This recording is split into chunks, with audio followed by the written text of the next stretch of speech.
오늘 성경 말씀 보시겠습니다. 사도행전 3장 11절부터 16절까지 말씀입니다. 나은 사람이 베드로와 요한을 붙잡으니 모든 백성이 크게 놀라며 달려나아가 솔로몬의 행각이라 불리우는 행각에 모이거늘 베드로가 이것을 보고 백성에게 말하되 이스라엘 사람들아 이 일을 왜 놀랍게 여기느냐 우리 개인의 권능과 경건으로 이 사람을 걷게 한 것처럼 왜 우리를 주목하느냐 아브라함과 이삭과 야곱의 하나님 곧 우리 조상의 하나님이 그의 종 예수를 영화롭게 하셨느니라. 너희가 그를 넘겨주고 빌라도가 놓아주기로 결의한 것을 너희가 그 앞에서 거부하였으니 너희가 거룩하고 의로운 일을 거부하고 도리어 살인한 사람을 놓아주기를 구하여 생명의 주를 주겠도다. 그러나 하나님이 죽은 자 가운데서 그를 살리셨으니 우리가 이 일의 증인이라. 그 이름을 믿음으로 그 이름이 너희가 보고 아는 이 사람을 성하게 하였나니 예수로 말미암아 난 믿음이 너희 모든 사람 앞에서 이같이 완전히 낫게 하였느니라. 네.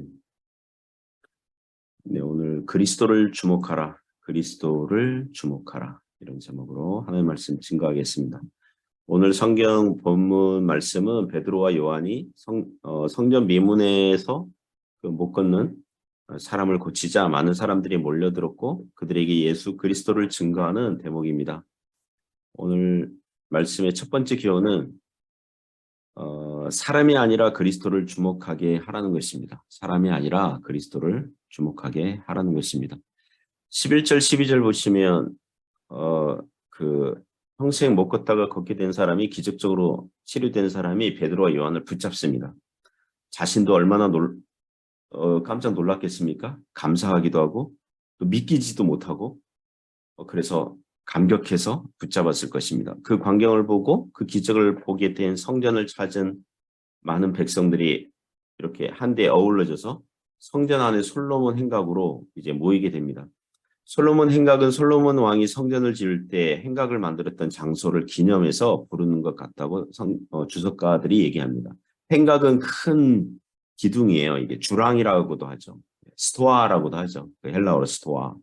두 개의 행각을 외벽 쪽에 만들어서 그 위에 그늘용 가림막을 치고 왜냐하면 이스라엘이 더운 나라거든요. 그러니까 그 건축 형태 보면은 현관 딱 들어가면 양옆으로 이제 복도처럼 이렇게 있고 가운데는 이렇게 좀 뻥 뚫려 있고 그래요. 그래서 하여튼 그런 현관 같기도 한 복도 같기도 한 넓은 그런 장소에 많은 사람들이 모일 수 있는 그런 장소에 사람들이 모였습니다.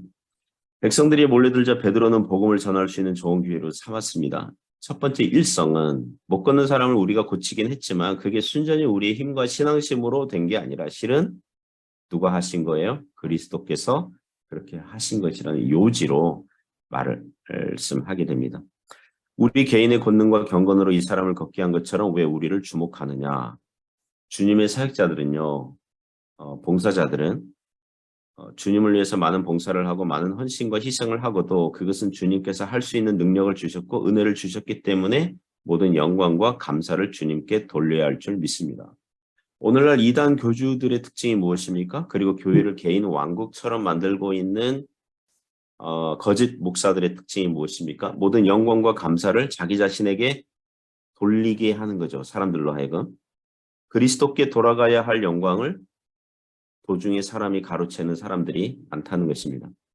누가복음 17장 7절 이하에는 예수님께서 비유 이야기 하나 해주시거든요. 종이 주인을 위해서 하루 종일 밭에서 일하고 양을 치고 하다가 저녁에 집으로 돌아와서 주인을 위해서 저녁 식사를 준비하고 주인이 식사하는 동안 옆에서 웨이터처럼 대기하거든요. 만일 주인이 종에게 너 나를 위해서 봉사해 주니까 고맙구나 이렇게 한다면 종이 말하기를 종의 역할이 무엇입니까? 저는 주인의 명령을 따르는 종입니다. 저는 마땅히 해야 할 일을 했을 뿐입니다. 왜냐하면 주인이 명령했으니까, 주인이 지시했으니까 거길 따르는 거죠. 베드로와 요한의 심정이 이런 겁니다. 주님께서 그리스도께서 저 사람을 고치렴. 그래가지고 베드로와 요한은 순종한 것밖에 없는 거예요. 사도행전 14장에서 바울과 바나바가 1차 전도 여행 중에 루스드라라는 마을에서 사역할 때였습니다.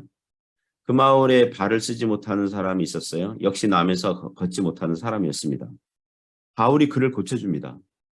그러자 마을이 발칵 뒤집혀요. 마을의 제우스 신당 제사장이 소와 화관을 가지고 와서 바울과 바나바를 신들처럼 떠받들면서 제사를 지내려고 해요. 이때 바울과 바나바가 무엇했습니까? 옷을 찢으면서 소리 지르면서 우리도 같은 사람이다. 그러면서 그들을 뜯어 말리는 장면이 있거든요. 만일 그 장면에서 거짓 선지자들이나 거짓 종교 지도자들이었다면 어떻게 했겠습니까? 그런 상황을 이용해서 자신들의 이익을 얻었겠죠. 자신들이 신들처럼 행세했겠죠. 그러나 참된 주님의 종들은 모든 영광은 하나님께 돌리는 것입니다. 제가 주일 예배 시간에 행한 설교로 말미암아 교인들의 반응이 좋을 때가 있거든요. 어떤 예배 때는 막 아멘도 크게 하고 교인들이 되게 은혜 받는 것처럼 제가 설교하면서도 그렇게 느낄 때가 있거든요. 아, 오늘 되게 하나님께서 은혜로운 예배 되게 하신다 이렇게 느낄 때가 있어요. 그러면 저는 마음 한켠으로는 하나님께 감사하면서도 또 다른 마음 한켠에서는 우쭐한 기분이 드는 거예요. 어깨가 올라가고 뭔가 자부심, 자기 자랑 이런 게 파도처럼 칩니다. 그게 저의 내적 싸움이에요. 나 잘났다는 자랑과 교만한 생각을 꺾고 주님께서 은혜를 주셨기 때문에 이 설교마저도 주님께서 은혜를 주셨기 때문에 작성할 수 있었다는 겸손한 생각으로 하나님께 영광을 돌리는 영적 투쟁을 제 안에서 하곤 하거든요. 설교자가 자기 설교 때문에 교인들이 많은 은혜와 감동을 받으면 교만하기 쉽기 때문에 영국의 어느 목사님은 그 루틴이라고 그러죠. 주일 저녁 루틴이 뭐냐 하면 과거 부흥의 기간에 하나님께 사용받았던 사람들의 스토리, 그 전기를 읽는 거예요. 그러니까 교회사 위인전을 읽는 거죠.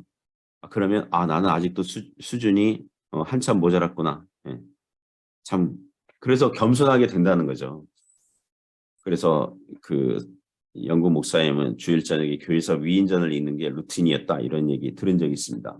서양 속담에 고래가 물 위로 물을 뿜을 때에 그때가 작사를 맞을 때다 이런 속담이 있다고 합니다. 교회가 그 고래가 제일 멋있을 때가 물 위로 올라와서 물을 뿜을 때거든요. 옛날에 그 고래잡이 어부들이 언제 고래에게 작사를 던집니까? 바로 그때 수면 위에 떠오를 때 그때 던진 거기에서 유래한 말이죠. 성도들이 할 일은 무엇이냐면 자기 자신에게 사람들의 놀라움, 존경, 인정, 박수갈채가 쏟아질 때에 그걸 받아가지고 몽땅 누구에게요? 그리스도께 돌리는 것인 줄 믿습니다. 그런 은혜가 있길 바랍니다. 두 번째 교훈은 사람들의 관심을 그리스도께 돌리라는 거죠. 사람들의 관심을 그리스도께 돌리라. 첫 번째랑 두 번째 교훈이 비슷하네요. 그 13절부터 16절 그 말씀 보시면 그 베드로는 자신을 우러러보는 사람들의 관심과 이목을 그리스도께로 바꾸는 그런 설교를 합니다. 그 그리스도를 칭하는 예수님을 칭하는 그런 표현들을 좀 모아봤거든요. 사도행전 3장 26절까지 설교하게 되는데 아주 모범적인 베드로의 설교를 배우고 싶을 정도로 그리스도 중심적입니다. 예수님을 지칭하는 용어들을 먼저 정리해 보면 이미 사도행전 3장 6절, 18절, 20절 보시면 예수 그리스도라 그래요. 예수 그리스도. 예수님을 그리스도라고 하는 거죠. 3장 13절과 26절에서 예수님을 그의 종, 하나님의 종이라고 해요. 종이라고 그래요. 종. 14절을 보면 거룩하고 의로운 이. 15절 보면 생명의 주.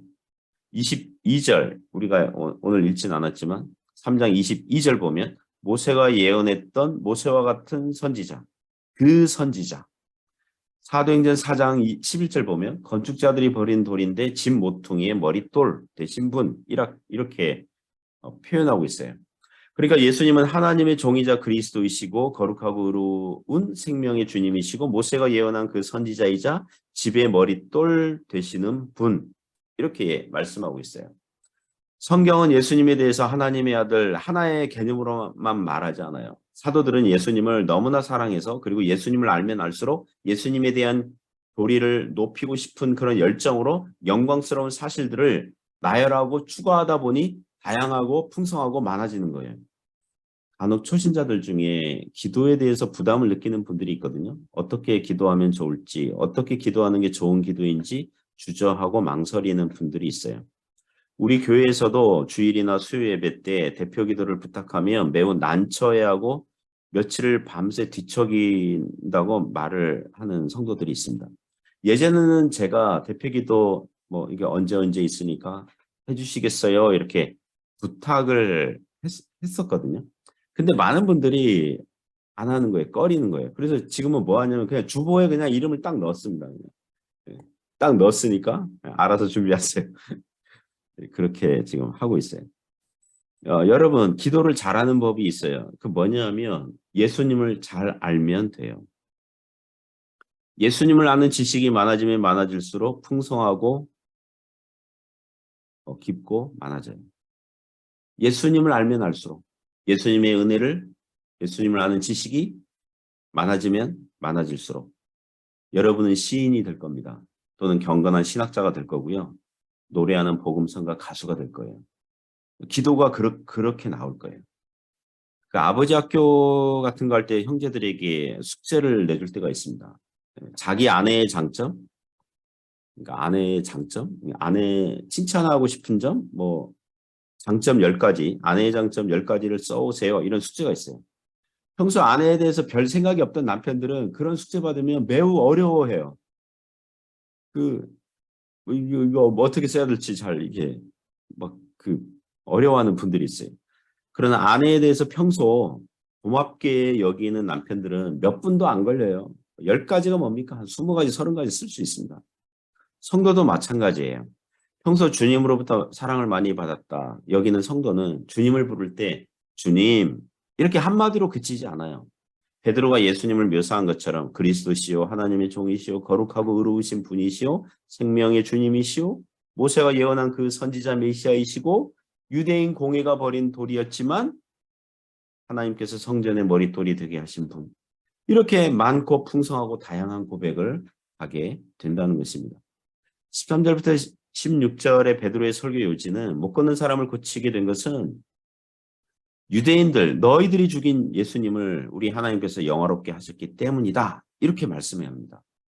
너희가 예수님을 로마 법정에 넘겨주었고 빌라도는 풀어주려고 했지만 너희가 그 제안을 거절했고 심지어 살인한 바라바는 풀어주게 하고 거룩하고 의로우신 예수님은 너희가 기어코 죽여버렸다. 하지만 하나님께서 예수님을 죽은 자 가운데서 살리셨고 부활승천하게 하시고 하늘 보좌 우편에서 다스리게 하고 계시니 바로 그 주님께서 우리에게 이 사람을 고치라고 그래서 우리는 고쳤을 뿐이다. 즉 이 사람을 고치신 분은 우리가 아니라 누구라고요? 예수 그리스도시다. 이렇게 얘기하는 겁니다. 16절 보시면 그 이름을 믿음으로 그 이름이 너희가 보고 아는 이 사람을 성하게 하였나니 예수로 말미암아 난 믿음이 너희 모든 사람 앞에서 이같이 완전히 낫게 하였느니라. 예수님을 믿는 믿음이 베드로와 요한은 사도들이니까 당연히 예수님 믿죠. 그리고 사도들의 말대로 따라준 이 사람도 이 낫게 된 사람도 예수님을 믿은 셈이니 그 믿음이 즉 예수님께서 이 사람을 완전히 낫게 하셨다. 이렇게 증언하고 있습니다. 사랑하는 성도 여러분, 우리가 높아지지 말고 우리 자신을 내세우지 말고 우리에게 있는 선한 모든 것들은 모두 다 하나님께서 주신 것이니까 하나님께 영광과 감사를 돌리시길 바랍니다. 그리고 우리의 말과 행실에서 우리에게 사람들의 칭찬과 인정과 박수갈채가 쏟아지려고 하면 우리는 쇠하고 낮아지고 그리스도만 흥하고 높아지고 그리스도께 집중하는 인생들이 되시기 바랍니다. 그게 높아지는 방법이에요. 주님께서 높여주시는 방법이에요. 낮아지려고 할 때 주님께서 높여주시는 거예요. 그게 은혜 받는 비결입니다. 오늘도 믿음으로 그렇게 살아가시기를 주님의 이름으로 축복합니다. 기도하겠습니다. 하나님 아버지 감사합니다. 우리는 우리의 부패한 탐욕의 욕구는 우리 자신을 높아지려고 하고 뭔가 자부심, 자만심, 교만, 자기 자랑으로 우리를 훈장하려고 하고 포장하려는 경향이 있습니다. 저희를 불쌍히 여겨주시고 그리스도께 영광과 감사를 돌릴 줄 아는 주의 자녀들 되게 하여 주옵소서. 그리스도를 알면 알수록 주님에 대한 고백, 주님을 부르는 그런 호칭, 또 주님을 알아가는 지식이 풍성하면 풍성할수록 시인이 되고 신학자가 되고 가수, 노래하는 복음성가 가수가 되는 줄 압니다. 하나님, 주님을 더욱 사랑하는 저희들 되게 하여 주옵소서. 그리하여 모든 감사와 영광을 주님께 돌리는 저희들 되게 하여 주옵소서. 감사합니다. 주님, 예수님 이름으로 기도드립니다. 아멘.